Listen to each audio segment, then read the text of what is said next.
Hallo julle en welkom weer eens by ons kanaal. As jy nog nie aangesluit het nie, sluit asseblief aan en let wel, daar is geen koste nie.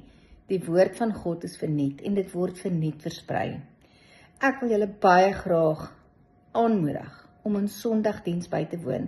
Dit gaan die eerste keer wees dat ons so 'n diens gaan doen wat gesamentlik gaan wees tussen Port Elizabeth Brakpan en die Vaaloewer. Die eerste gedeelte van die preek word gelewer deur pastoor Chris Boysen. En dit gaan oor hoekom het Jesus aan die kruis gesterf. Die tweede gedeelte is deur Dr. Pieter Boysen uit Brakpan uit. En dit gaan oor die 7 kruiswoorde wat Jesus aan die kruis gespreek het. En die derde gedeelte, die laaste gedeelte, is van Dr. Aubrey Burger van die Vaaloewer. En dit gaan in Engels wees. En sy gedeelte se naam is What Trials Did Jesus Face Before His Crucifixion?